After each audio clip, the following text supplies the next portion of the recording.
titre de cette vidéo est le suivant: les bases de la dissertation économique. Généralement, on vous dit qu'il y a des étapes en ce qui concerne donc l'élaboration d'une dissertation d'économie. Lorsque vous avez sur Google, et tout le monde peut en faire l'expérience, il y a donc les différentes étapes. J'ai pris un petit cahier, toujours mon petit cahier qui est avec moi, pour vous décrire ces étapes qu'il y a généralement dans tous les manuels ou même sur des sites internet. Et voilà ce qu'on vous dit. La première étape, c'est l'analyse du sujet. La question que je me pose, c'est évidemment, est-ce qu'il existe une méthodologie universelle pour analyser un sujet? Et vous verrez par la suite ce que je vais vous dire sur ce qu'il faut faire exactement. Donc, ce n'est pas précisé. Analyser le sujet, n'importe quel sujet qui arrive, comment peut-on l'analyser tout de suite? Pour moi, c'est quasiment impossible. Et donc, nous allons passer à la deuxième étape qu'on trouve généralement dans ces manuels. La deuxième étape est la suivante: il s'agit de mobiliser les connaissances. Alors là, mais la question que je me pose, c'est par quels moyens?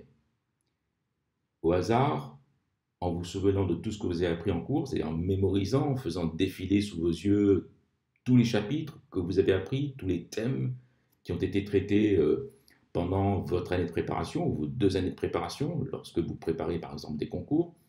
Est-ce qu'il s'agit de faire défiler donc tout le cours, et donc ça prendra naturellement un temps qui peut être bien sûr utilisé ailleurs, comme ou autrement en tout cas, comme on va le voir par la suite. Troisième point, c'est la problématique du plan. La question que je me pose et que je vous pose, c'est comment faire un plan si vous n'avez pas d'éléments clés, si vous n'avez pas de matière première. Retenez ce terme de matière première, donc d'éléments clés. Et on va voir par la suite ce que j'appelle éléments clés. Quatrième étape, l'introduction. Comment la faire à ce moment-là si vous partez de base fausse et si vous n'avez pas d'idée claire?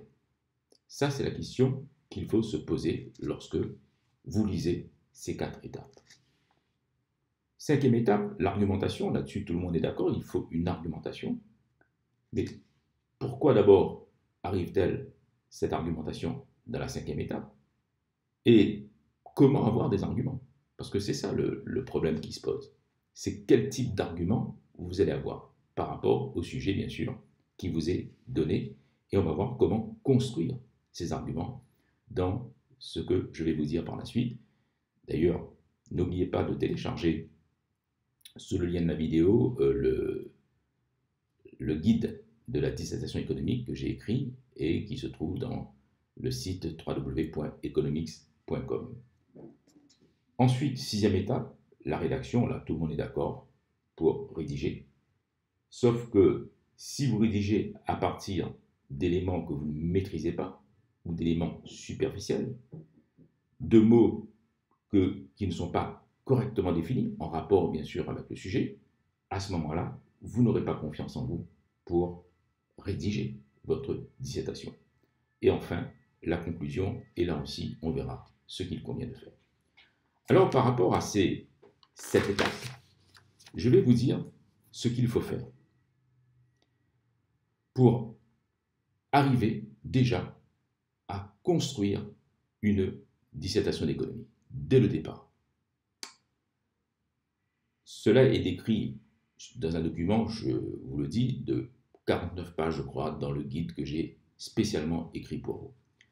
Premièrement, lorsque vous avez un sujet, il s'agit de le rattacher à un grand domaine de l'économie. Dans le livre que j'ai écrit il y a quelques années, notamment pour les préparations concours, pour les personnes qui ont des sujets d'économie, j'ai découpé la science économique en 8 domaines.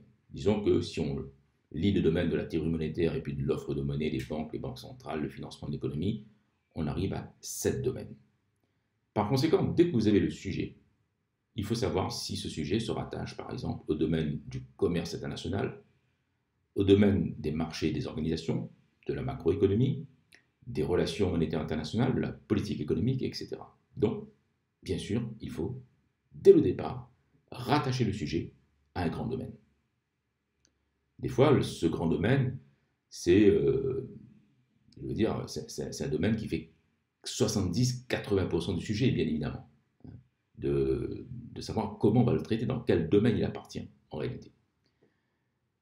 Deuxième point, et ça c'est là aussi capital, il s'agit d'identifier les mots-clés en rapport avec le sujet, mais n'oubliez pas que le sujet lui-même, il est contenu dans ce domaine qu'il s'agit de déterminer dès le départ.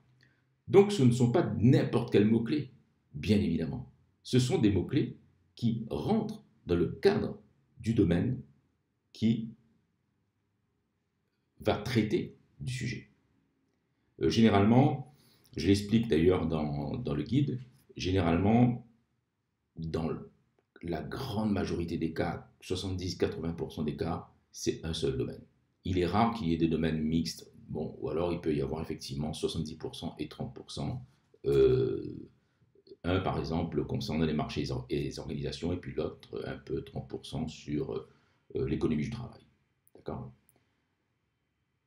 Troisième étape, là, vous avez les possibilités déjà de rechercher les problématiques, essentielles bien sûr, en rapport avec le sujet.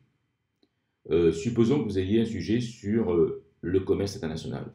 Ben, évidemment, il y a des grandes problématiques. Le libre-échange, le protectionnisme, les négociations commerciales internationales. Donc vous voyez que cette question de domaine au départ est capitale. Et là, tout de suite, il en découle des problématiques. Quatrième étape que je vous conseille de faire, c'est d'écrire sur une feuille de brouillon vos arguments. C'est là, c'est dans cette quatrième étape que vous avez bien évidemment les arguments. Revenons à l'exemple que j'ai pris sur le libre-échange. Est-ce que le libre-échange est favorable? Est-ce qu'il est bien? Est-ce qu'il est adapté, etc. Vous avez les théories du libre-échange. Vous avez les arguments pour montrer, par exemple, les avantages du libre-échange. Avec, par la suite, une dose de protectionnisme, avec, bien évidemment, les négociations commerciales internationales qui découlent, généralement des politiques de libre-échange. Donc, vous voyez que là, vous avez la possibilité d'avoir vraiment des arguments pour pouvoir traiter la question qui vous est posée. Parce que même un sujet qui est neutre, hein, le libre-échange, ben, il faut pouvoir répondre à ce que le libre-échange est favorable ou pas favorable, est-ce qu'il est nocif ou pas nocif, etc. Si les pays vivent en autarcie, ben, est-ce que pour autant le niveau de vie de ces pays augmente? Donc vous voyez que tout ça, ce sont des thèmes par la suite qu'il faudra traiter. Et pour traiter ces thèmes, il faut naturellement des arguments. Là seulement, vous allez déterminer le plan. Parce que vous avez le domaine, vous avez les mots-clés, vous avez les problématiques et vous avez les arguments. Tout ça, c'est sur ce que je montre dans le guide de la dissertation économique. C'est-à-dire que au bout de 20 minutes, vous avez à peu près tous ces éléments. Des fois, ça prend un petit peu plus de temps, des fois, ça prend 25 minutes. Mais là, vous pouvez écrire votre plan. Parce que vous avez défini l'ensemble des étapes de départ. Et vous avez mis du contenu dans ces étapes.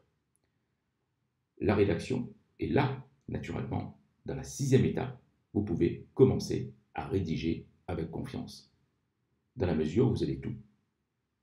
Le domaine, les mots-clés, les problématiques, les arguments, et bien sûr, vous allez dérouler naturellement la rédaction, et en plus, vous avez déjà, à travers le plan, structuré votre sujet en 2 parties et en 2 sous-parties, par exemple. Et enfin, la conclusion. Dans la conclusion, vous allez ouvrir votre sujet sur des perspectives nouvelles. Il s'agit bien sûr de faire la synthèse, de rappeler les points fondamentaux de la dissertation d'économie, hein, bien sûr les conclusions auxquelles vous êtes arrivé, naturellement, et puis de faire une petite ouverture par la suite. Voilà donc ce que je vous conseille de faire si vous voulez véritablement réussir à une dissertation d'économie. Donc n'oubliez pas, sous la vidéo, vous avez le lien avec le site, ce qui vous conduit au guide. de la dissertation économique.